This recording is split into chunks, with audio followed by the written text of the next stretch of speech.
Good morning, ladies and gentlemen, and welcome to the Scott Stedman podcast. We have an exciting episode for you today, an episode that I was concerned about for my co-host, but luckily it was just a topic that he wanted to talk about and nothing was going on. But today we're going to talk about the relationship between pastors' kids and their parents, which is going to be a very interesting topic because I have found a lot of interesting statistics and testimonies from other people who are struggling with the same thing. So joining me today is Micah Current. Micah, how are you, my friend? We are on what week? We're past a month now. What, my baby? Yeah, every week we're Uh, talking about the baby. We have a tally going on. we have a baby. We have a baby to talk about now. I'm good. I'm tired. I'm just trying to make sure everything is done. She'll be 7 weeks tomorrow, Mm. as of this recording. I go back to work next week, which is hard to believe. Um, but yeah, it's been a ride, It has and you've been. certainly been through it twice. And I mean, you still have kids, obviously, but the baby phase, you've been through it twice. So Yeah. Yeah. Oh goodness. Yeah, and it's yeah. You're not even to the point yet where I believe you're not to the point where the baby's starting to teeth or anything like that. So then it's just constant crying, constant not going to sleep. Um, this baby's fine until you put her down. She just wants to be held. I I feel like Elizabeth was that way. Yeah. Like it took her a long time, and I know it stressed Laura out, and it stressed especially Laura because she would rock her, get her to sleep, and then she would gently put her in the crib, and next thing you know, wah wah wah. Or Peter, what I would do with Peter is I would play music in his room and I would just like kind of dance around. And once I got him to sleep, he was so passed out um, that I would just put him down and he'd be out. And I tried to do the same thing with Elizabeth. Like, here, I'll play some like music on my phone and I'll dance with her and rock her and move around the room and do whatever, try to get her to sleep. And she'd be out. I'd put her down instantly. It's like those like baby dolls where you lay them down and their eyes closed, but when you pick them up, their eyes automatically open. It was the opposite for my daughter. You put her down, her eyes shoot open, and starts crying. Oh goodness. But anyway, before we dive into our topic, stories gone wild. I'll go ahead and start off by sharing because this happened this past Recently. Sunday. So yeah, recently. So and I'm sure some of you people who do like tech ministry or are sound and video people, you might appreciate this. So we have a guy who's our like tech person who runs all the sound, and he's actually kind of in charge of both the sound and the presentation software at the computer.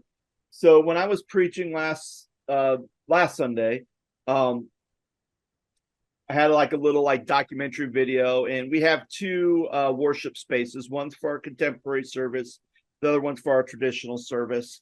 Uh, so contemporary service, play the video, everything's good, everything goes. We are fantastic. We get to our traditional space, nothing. So then a few days ago on Sunday, I was presenting stuff from our missions trip. Same thing, had a little video from the missions person who was just saying how great everything was. Did a played fine, and but then I could see I'm looking in the sanctuary right before service starts. I could see the video's playing, but no sound's coming out. So there's an issue, and I'm like, okay, let me go up there and see if I can help our tech person because obviously this is an issue. And so he's doing everything with the soundboard. He's looking at the soundboard. He's making sure everything's plugged in right, doing everything, can't get anything. I go, hey, can I check something real quick? I go to the computer. I go right down to the bottom right-hand corner where the speaker is. And right when I hovered it over there, I saw it pop up and it said volume HDMI to whatever the projector was. I go, oh, that's an issue. I'm like, hey, I figured out the problem. I went, clicked it, switched it over to audio or speakers. Once I did that, you could just start seeing the lights on the board shoot up. He's like, oh, good thing I have this muted because it got real loud in here. But he's like, oh, and I said, yeah, sometimes when you plug in a computer, an HDMI into a computer, a lot of times it will automatically convert that audio source from the speaker to the HDMI. And that's probably why you weren't having any sound. So it's like, oh, good to know. So that was something he didn't know. And I'm like, oh, that's great. So I just find that sometimes fascinating that sometimes the biggest problems you have with technology can sometimes be the solution is like the basic smallest thing that you can find. And I find that a lot of times, almost like 80% of the time, usually it's the case when there's always a computer or a sound issue. Yeah. It's crazy how dependent we are on technology, and then when it goes awry, it's people just freak. And sometimes I'm always fascinated because, like, especially as a student, when I would be in class, um, teachers would get on their computers or the school computers in the classrooms, and they're having issues or they're doing whatever. And there's a part of me that goes, I probably should help them because I probably know what the heck I'm doing. And then there's another part of me that goes, you know, I really don't want to because I don't want to, and this is more me. I don't want to embarrass the professor up there who's trying to figure stuff out and we're wasting class time. But then B, I don't want to be the guy when anytime there's a computer issue, instead of the teacher calling, because that was the thing with Ashland, they would have to call the main university to send an IT guy from the main university up to the seminary. So that would take like 15, 20 minutes. So instead of calling them, they're like, hey, Scott, can you fix this problem? And I don't want to be the guy who has to fix all the computer issues at the university. So Well, I don't I blame just you. I just try to sit there because the one time I did, I helped the professor out, and then every time he asked me to help stuff out, and it's like, man, like I really don't want to do this. And sometimes it's like, I don't know, you're gonna have to call IT. And then there's like a disappointed look on their face. It's like you couldn't even figure it out and you work here. Like I'm not getting paid to do this unless you're giving me good grades, unless you're gonna like increase my grade for helping you out to run your class. So I Well, feel like I'm sometimes it's better to remain like, you know, quiet about it, right? Like just appear like you're playing stupid, because yeah. the second somebody finds out you have the goods in reference to being able to do that, then they become really dependent on you. And not only that, but then other students like, I'm having problems with my laptop. Can you fix it? It's like I'm trying to work on my paper. Why are you bothering me?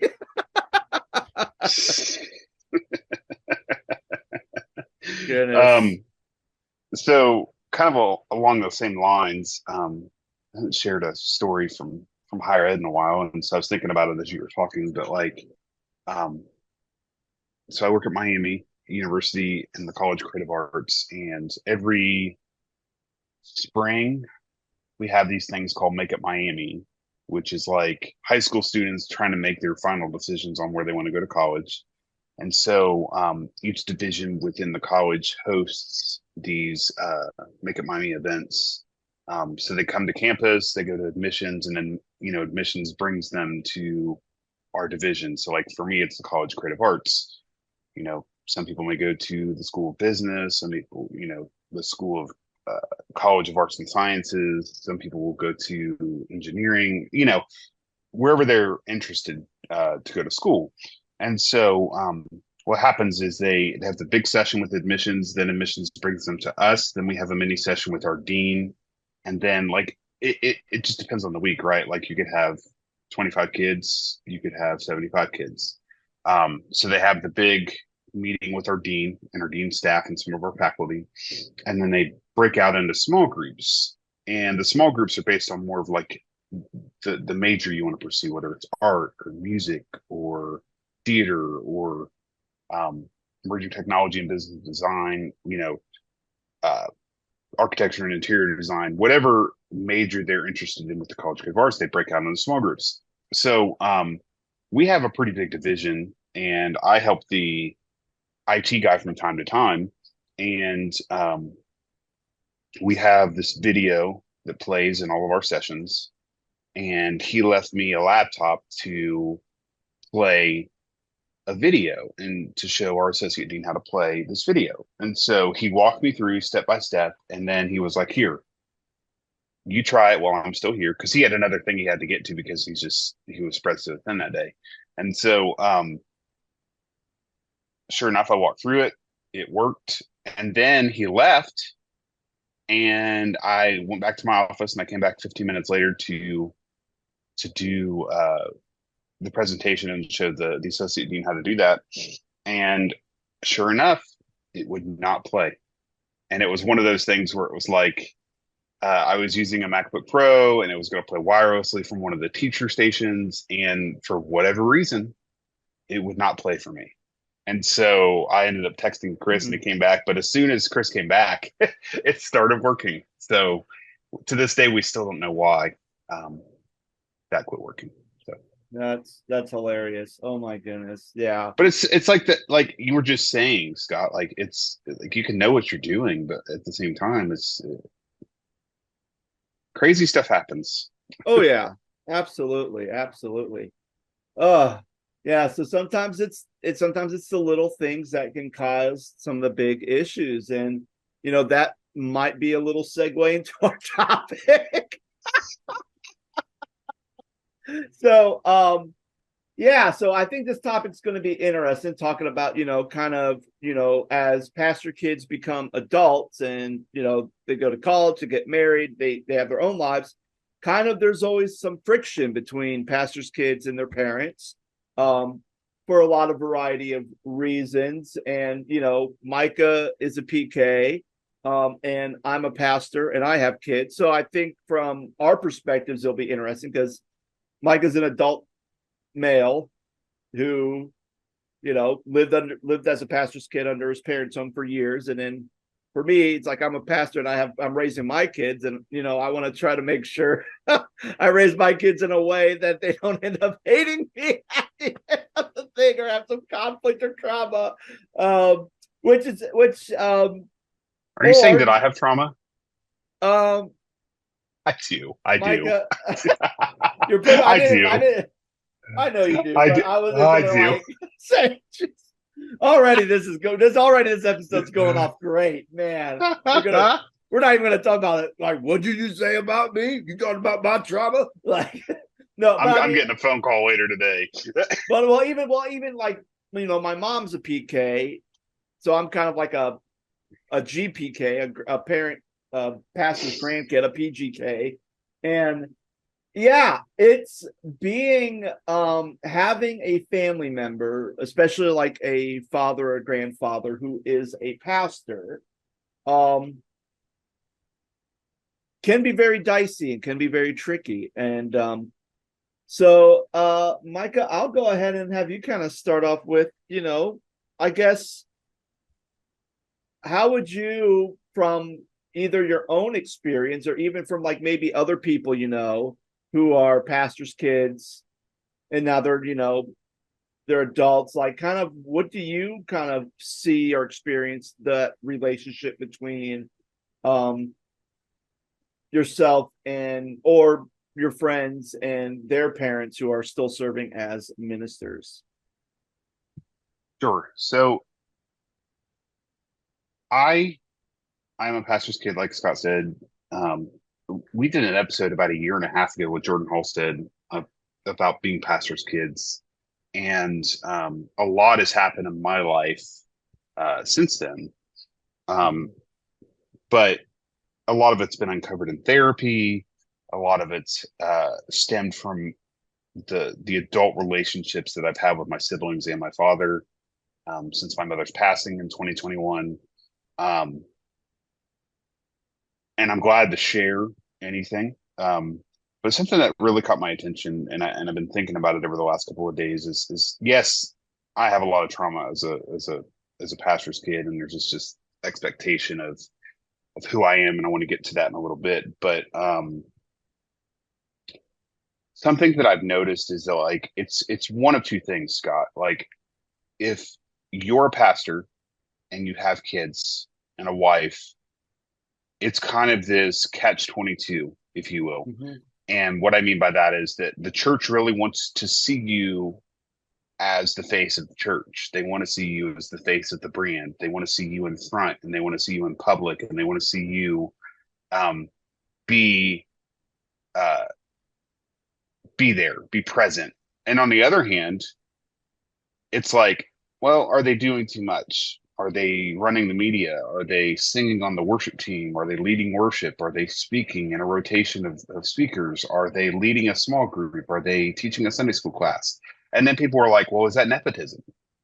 And so, like, something that I've been thinking about over the last couple of weeks is that, you know, how, how do you manage that? How do you navigate the fact that, like, and I know that your situation is a little bit different because now that you're more in an associate role, you're not the lead pastor. You're doing the family life thing with kids and children and youth, and I think that's great. And I think you're healthier because of that at this point in your life. Um, but there's not as much scrutiny on you because you're not the lead pastor, if that makes sense.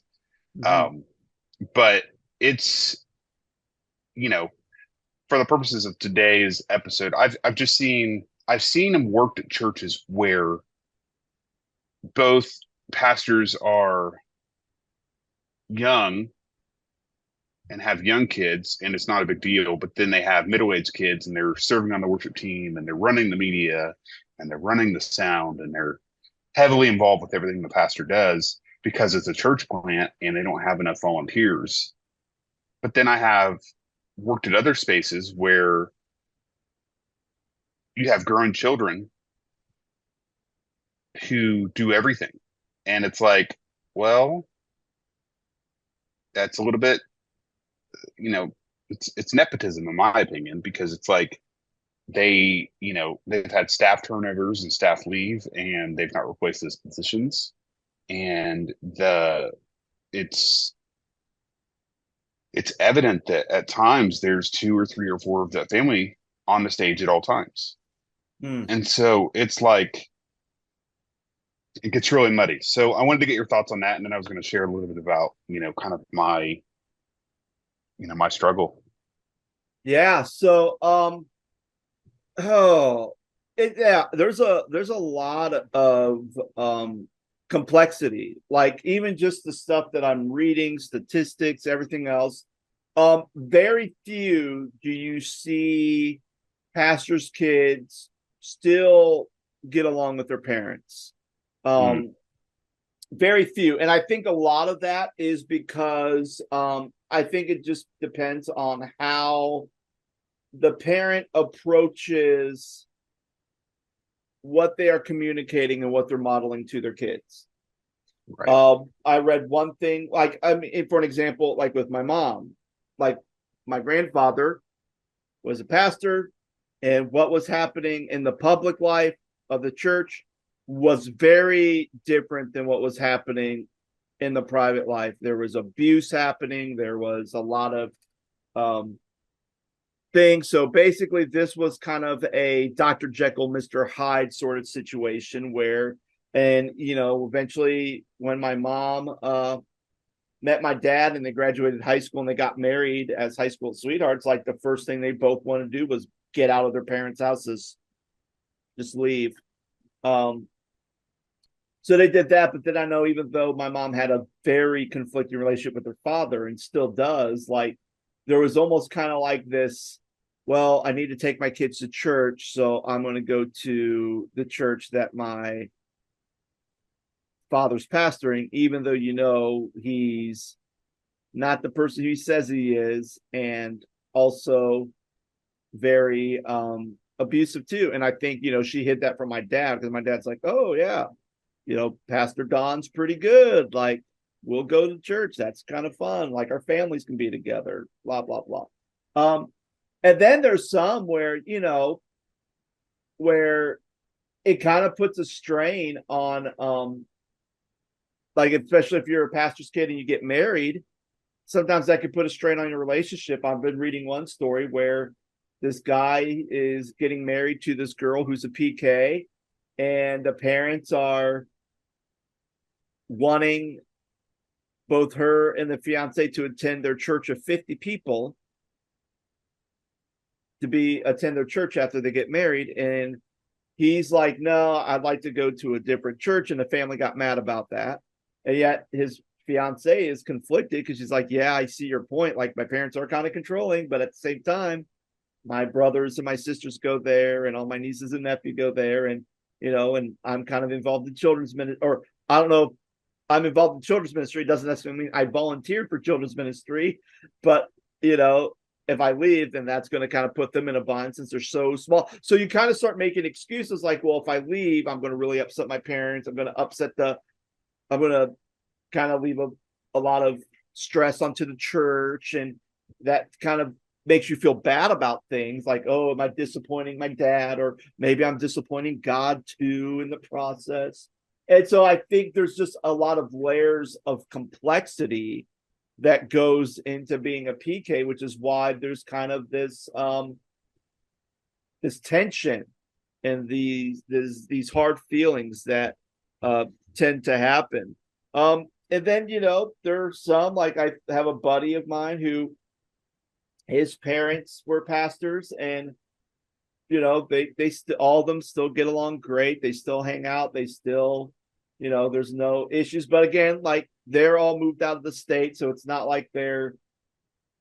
Then again, I think Pastor Mark, he wanted their kids to be their own people. He never tried to say, okay, you have to be in the ministry. If you don't feel called to be in the ministry, don't be in the ministry, kind of a thing. And I think just Right. kind of his approach was, do what makes you happy. If God's calling you to be a teacher, be a teacher. If you need to move away to Florida, that's fine. You don't need to stay in Ohio and come to my church. Like, find places that's going to be best for you and your family. And I think when you kind of say, hey, here's my expectation and here's the boundaries I'm laying, which are basically do what you want. And I think that kind of helps with that relationship. So yeah, it's there's a lot of strings to that makes this whole relationship very very complex in a lot of ways. Yeah. And something that I think I'm trying to be careful with what I say. Um, I'm not here to dump my laundry on anybody, my dirty laundry, or I'm not here to Mm-hmm. bash anybody or my family. But it's a lot of it, I think, too, is that, um, like you said, for example, like if somebody goes to college and they get a taste of freedom outside of that, whether it's either going to a different church or not going to church at all, and then they come back and they realize, man, I was too involved, or I was expected to do too much. And like I think Scott, when you've shared this, I think a couple of times, but like when you and Laura, I don't know what church it was, but you were interviewing for a church, and then Laura was like, "Why are they interviewing me?" It's like the only, and she was referring to it as like Mm, being a senior pastor is the only job where you interview the family and not just the person who's applying for the job. And so, yeah. it's kind of fascinating, and you talk about candidating, and I remember being a kid and traveling to different churches and wondering if like, oh, are we going to end up here? Are we moving here? Are we moving again? Because my dad's interviewing at this church. There's a lot of trauma from moving so much, and uh, you build relationships and then they get taken away from you within the same breath, and it's like, how am I supposed to work through that as a 9-year old or an 11-year old? um it, it's just it's certainly an interesting conversation. um Fast forward to the present. um Last 5, 6, 7 years, it's interesting, um for me to be in ministry and have worked in churches that are in, you were talking about a church of like 50, for example. Um, it's completely different now because I've always worked in churches that are larger than the churches that my dad has worked in. And I don't know if there's a resentment on the part of my dad, but it's like we do things differently at this church, and that's okay, right? Like we have contemporary music, we have lighting, and we have big sound. We have a full band that does worship. We have worship teams. We're really intentional about the brand that we're creating with sermon series and the church brand and things like that, and really intentional about our social media campaigns and whatever it may be.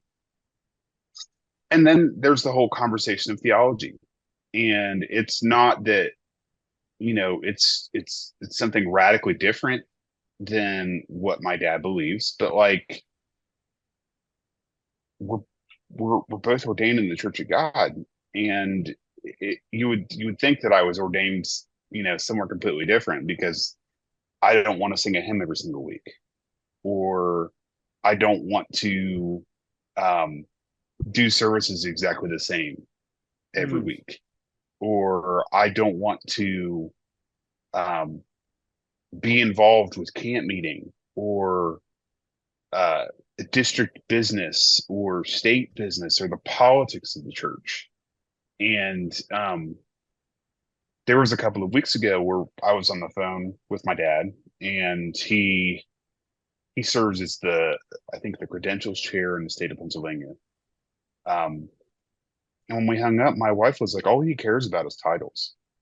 And I think that's a generational thing, because like they just, it's like, oh, I got to go to this meeting and I got to, and part of the resentment that comes from my life is that, I always felt like my dad was busy with the church. I always felt my dad was busy mm, with the state. I always felt my dad was busy with the district. I always felt my dad was busy with anything and everything that he could do within the church to build notoriety within the church. Like I'm just of the opinion that if you can run a biblically sound church and lead people with Jesus, really that none of the other stuff matters. And I think that people have an issue with that. And it's not that I don't care about the state stuff or the national stuff or the general director this or that, but it's like we have bigger fish to fry, right? Like we have souls to save for Jesus, and that's our calling, and that's the Great Commission, and we're supposed to go out and make disciples. And it may look a little different in 2024 than it did in 1998. And I'm sorry that you feel that way, but it's like I can lead somebody to Jesus in the parking lot of Walmart, and I don't have to do it on Sunday morning at 10 a.m. in the sanctuary, singing "Nothing But the Blood" on page 422 in my Church of God hymnal. it Like, it's just a fact, right? is. Um, and so uh, I think my story is kind of interesting because I felt a call to ministry, and I went into ministry, and I wouldn't do anything like my dad does.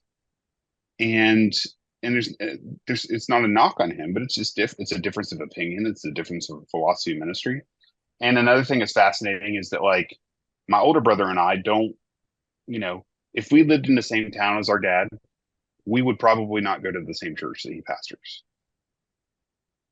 because the older we get, the harder it is, because you begin to see your parents age. And I think we've talked about that before on this podcast, but like it's interesting becoming the parent of the parent, because you see your parents start to age and retire, and their health issues kind of start to decline. And Hmm. um, I was I was on the phone on, I want to say Friday last week. Jeanette Flynn called me, and um, we were just touching base, and she wanted to see the baby, and um, she's a good mentor and friend and a And she counselor and and she somebody I spoke at and she spoke at the Pennsylvania camp meeting where your yeah. dad's And so pastoring in that area. Hmm. yeah. So she, I had texted her and I was like, how was the camp meeting thing that you did, and did you see my dad, and how are things there? Did you guys want to talk to him and stuff? And so like um she said that he just looks lost, and that he just doesn't really feel like he has much of, like, not lost in the spiritual sense, but just lost as a person. Because he's, my mom passed away in 2021, and it just feels like he just doesn't know what to do. And when you spend so much of your time pastoring a church and or caring for a spouse who is sick with a long-term illness, um, once that person passes on, and I saw it with my grandmother too, my grandfather passed away, like that person, it's almost like you have nothing left to live for, and your body starts to catch up with you. Like you start to deteriorate, you start to just decline as health, you know, what's the term? Father time catches up with you. Mm-hmm. And so it's been difficult, to say the least, as an adult to have a relationship with my dad, because when I talk to him, all it seems to come out of his mouth is the church this and church that and church this and church that, and it's like there's more to life than Mm-hmm. than the church you pastor or the credentials board that you're on. Yeah. And I love my dad and I love my family, but it's not healthy for me. It's not healthy for my family, my wife and my kid. Um, and it's like you don't want to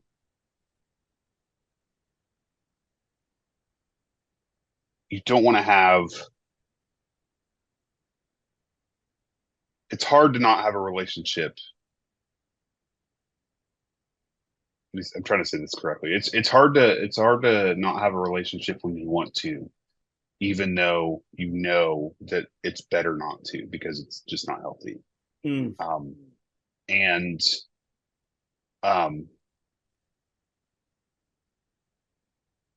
I think in respect to the church thing, like if I, grew up in the same town and my dad stayed at the same church for 40 years or whatever, whatever it's been, and I'm an adult now with my own wife, my own kid, and we went to his church, I'm pretty sure I would feel that they were doing things exactly the same way he was doing things when I was a kid.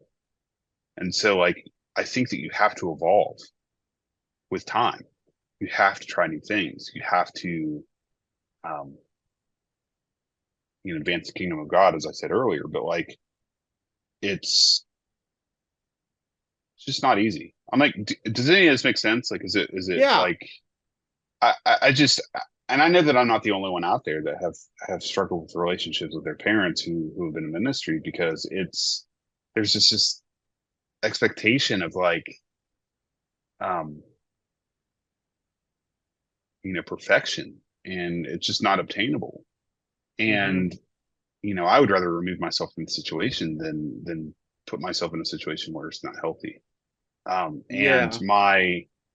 uh, you know, things have just not been great with my family over the last couple of years, but at the same time, it's frustrating because you want to help them. Yeah. So, It's yeah. So I think yeah. So I think from the relational side with parents and kids in ministry, like that, everything you said is that tension that you know. Because again, I think a lot of times, depending on the type of, and I think a lot of it depends on your parents' mentality and their and how they practice self-care and boundaries, mm, and then the demands. And I'm not going to say the demands. I'm going to say the realistic demands of ministry. And what I mean by realistic demands of ministry is I believe sometimes pastors can go into a place and there is the expectation of the church, and then there's the expectation of the pastor. And a lot of times you could have a church who, their big expectation or the things they may say in those like candidating meetings or there's pastoral meetings is they probably want to say, we want to make sure that you are loving and taking care of your family. And they may say that and they may mean that. However, the pastor might think, okay, I will do that. But then when there's a thing where it's like, okay, My son's championship baseball game's coming up. It's on a Wednesday evening when I have Bible study. And instead of saying, hey, elder board, my son is in the finals for baseball. I want to be there to support him, to show him that I love him and care for him, and be there for that event. Can someone take over Bible study? Because if not, I'm going to have to cancel Bible study for Wednesday. And here's the reason why I'm canceling it. And then you can set that boundary, and then you go and you watch the game, have a good time. But a lot of times pastors will feel like, well, if I don't have Bible study, if I decide to go to my son's baseball game, then someone's going to complain. Then I'm going to have to sit in front of my elder board, and they're going to have to. And it's a fear of what might happen that kind of drives parents to always put the church and the things of the church as a priority over their children. And I know times of working in smaller churches, there's times where it's like, oh, my son has a preschool thing, and I'd go to that. And then instead of staying afterwards, where I can eat some food and I can talk to other parents, and that's an opportunity for me to talk with some of these kids and parents Build and relationships and build be in those the community. And relationships in the community, all that. It's like, well, I have to go to church. So I go, I watch the performance, and then I would go to our Wednesday night kids club where I would do stuff with youth. And it's like, I probably could have, didn't have to, but I did, especially the church I was working at. Like, there was already a couple things where when I kind of chose family over the church, it bit me in the butt. So I know the fear is there, and I think that's why there has to be kind of that's why I think it's on the pastor's job to really lay down the boundaries, lay down the groundwork, and basically say, hey, if I'm going to go and I'm going to support my kid, or I'm going to go to the recital, I'm going to do this, and it's during a night where there's church activity, someone has to fill in my slot, someone has to fill in that role, or I'm just going to cancel it because I have something, or we're going to have to figure out a new time, and maybe Wednesdays isn't going to work for us. And you have to set that boundary. And if the church isn't going to be supportive of that, then I know as a pastor, you want to do your best to take care of your family and have a roof over their heads, especially if the church is providing a parsonage for you to live in. And that may also influence your decision making. But, as I get older, for me, it's like, I'd rather live off my savings in a 1-bedroom apartment with my 2 kids and wife and, have a good mental state than trying to deal through the pettiness and the garbage that I'm dealing with behind closed doors. And then that stress and that frustration is then pouring out onto my family, onto my kids, onto my wife, because it does happen and it can happen. So I think that's what also, and I think what adds elements to that is when and I'll just use my family as an example. If my son grows up, and if I was a father who didn't set those boundaries, who was very angry, who always made the church the priority over him and over the family, and I continue to model that and I continue to show that time and time again, then I think what happens with him is, A, he's not going to go to my church because he's going to see me preaching one thing but living another thing. 2, he doesn't want to get sucked into the vacuum where I'm being controlling and I want him to serve in the church because he's my son and I put that pressure on him. And B, he may not go to, even if he lives in a different state, he may not go to church because he doesn't want to have to deal with the expectation of I have to serve when I really don't want to serve, but I feel like if I'm in a church, I have to serve because that's what I've been modeled to do. That's what I've been programmed to do as a kid living under my parents' roof. Absolutely. Yeah, I think that,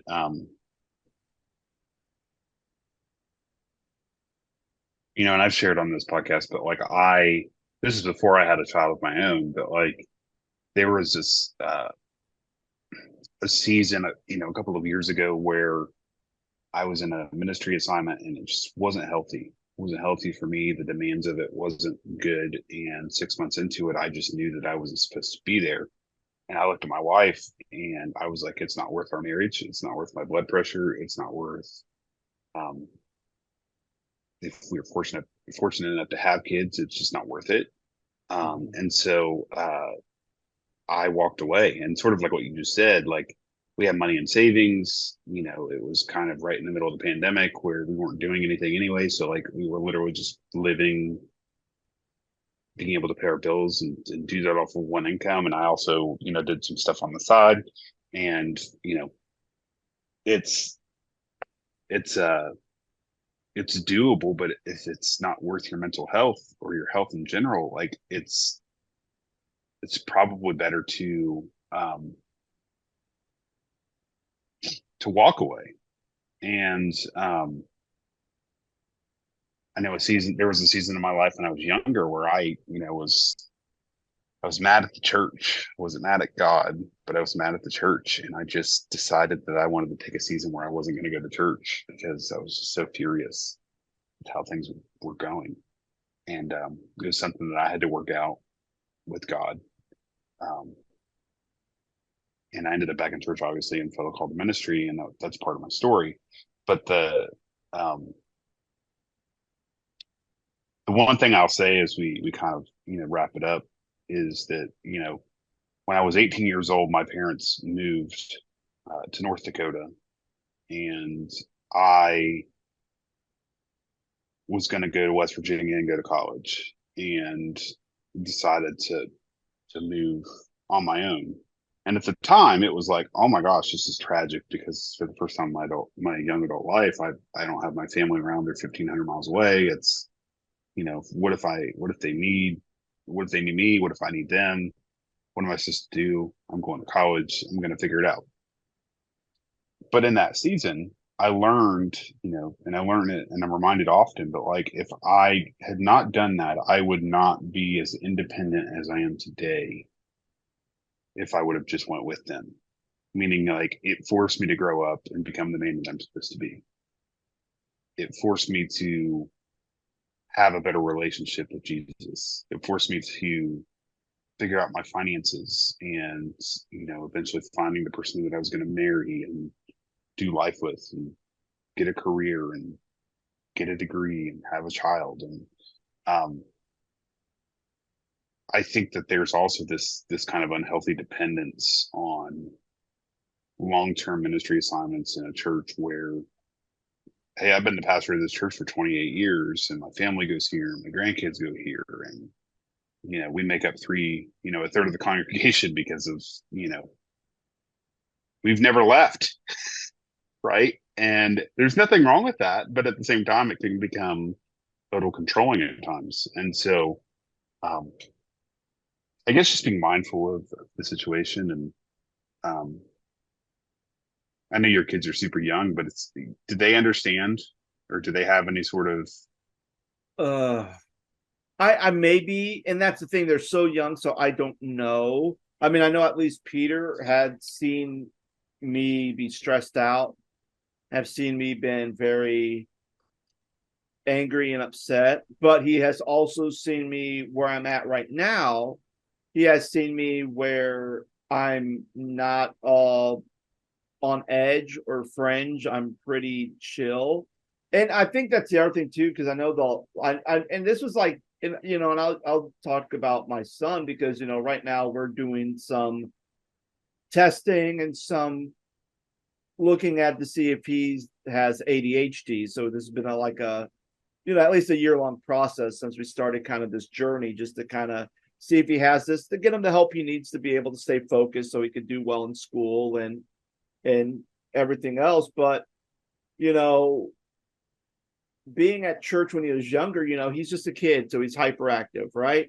And the way the church was designed is everybody came in the church, there was a children's moment, and then there was like a children's church, but kids were kind of expected to sit in the church for the first half of the service.